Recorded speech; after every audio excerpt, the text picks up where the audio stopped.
নমস্কাৰ আপোনালোক সকলোকে মোৰ ইউটিউব চেনেল ডিপি ইনফো ইনগেডৰ এই গুৰুত্বপূৰ্ণ ভিডিঅ'টোলৈ স্বাগতম জনাইছোঁ। ছাৰবেদসকল, শিক্ষকসকলে ছমহীয়া এটা বিশেষ কোৰ্চ সম্পূৰ্ণ কৰিব লাগিব। ইতিমধ্যে এই ছমহীয়া কোৰ্চ সম্পূৰ্ণ কৰা হৈছে। এই ভিডিঅ'টোত কোনসকল শিক্ষকে এই ছমহীয়া কোৰ্চটো সম্পূৰ্ণ কৰিব লাগিব সেই সন্দৰ্ভত অহা এটা অত্যন্ত গুৰুত্বপূৰ্ণ খবৰ শ্বেয়াৰ কৰিব খুজিছোঁ। আশা কৰিছোঁ আপোনালোকে ভিডিঅ'টো শেষলৈকে চাই ইনফৰমেশ্যনখিনি ভালদৰে জানি ল'ব। লগতে ভিডিঅ'টো প্ৰতিগৰাকী শিক্ষক বন্ধু বান্ধৱীৰ লগত শ্বেয়াৰ কৰিব যাতে সকলোৱে এই বিষয়ে জ্ঞাত হ'ব পাৰে। ছাৰবেদসকল, আমাৰ এই চেনেলৰ জৰিয়তে শিক্ষা বিভাগৰ প্ৰতিটো গুৰুত্বপূৰ্ণ ইনফৰমেশ্যনৰ লগতে ৰাজ্যিক আৰু কেন্দ্ৰীয় চৰকাৰৰ কৰ্মচাৰীসকলৰ লগত জড়িত অত্যন্ত গুৰুত্বপূৰ্ণ ইনফৰমেশ্যনসমূহ ৰেগুলাৰ আপলোড কৰিবলৈ চেষ্টা কৰি অহা হৈছে। সেয়েহে আপুনি যদি প্ৰথমবাৰৰ বাবে আমাৰ চেনেলটো চাই আছে আৰু এতিয়াও যদি আমাৰ চেনেলটো ছাবস্ক্ৰাইব কৰি লোৱা নাই তেনেহ'লে চেনেলটো ছাবস্ক্ৰাইব কৰি ল'ব বুলি আশা ৰাখিছোঁ। তেনেহ'লে আহকচোন ভিডিঅ'টোৰ মূল কথাখিনি লৈ আগবাঢ়োঁ। ছাৰবেদসকল, যোৱা 10 এপ্ৰিল 2025 তাৰিখে এই বিশেষ বাতৰিটো প্ৰকাশ হৈছে। ইয়াত লিখা হৈছে, BEd ডিগ্ৰীধাৰী প্ৰাথমিক শিক্ষকে সম্পূৰ্ণ কৰিব লাগিব ছমহীয়া পাঠ্যক্ৰম। BEd ডিগ্ৰীধাৰী প্ৰাথমিক শিক্ষকে পুনৰ সম্পূৰ্ণ কৰিব লাগিব ছমহীয়া চাৰ্টিফিকেট পাঠ্যক্ৰম।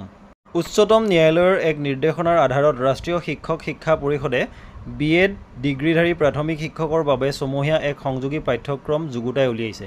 ইতিমধ্যে কেন্দ্ৰীয় চৰকাৰৰ শিক্ষা মন্ত্ৰালয়ে NCTEৰ এই ছমহীয়া সংযোগী পাঠ্যক্ৰমত অনুমোদন জনাইছে।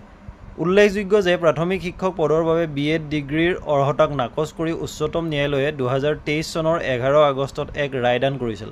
অৰ্থাৎ প্ৰাথমিক শিক্ষক পদত নিযুক্তিৰ বাবে উচ্চতম ন্যায়ালয়ে BEdৰ পৰিৱৰ্তে DLEdৰ অৰ্হতাকহে মান্যতা দিয়ে।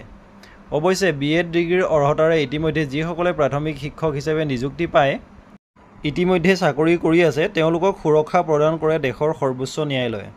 ৰায়দানত উচ্চতম ন্যায়ালয়ে এই বুলিও স্পষ্ট কৰি দিয়ে যে BEd ডিগ্ৰীধাৰী প্ৰাথমিক শিক্ষকসকলে ছমহীয়া এক সংযোগী পাঠ্যক্ৰম সম্পূৰ্ণ কৰিব লাগিব। এই ক্ষেত্ৰত কেন্দ্ৰীয় চৰকাৰৰ সামগ্ৰিক নিৰীক্ষণত NCTEক ছমহীয়া সংযোগী পাঠ্যক্ৰমৰ ডিজাইন প্ৰস্তুত কৰিবলৈ উচ্চতম ন্যায়ালয়ে নিৰ্দেশনাত উল্লেখ কৰে।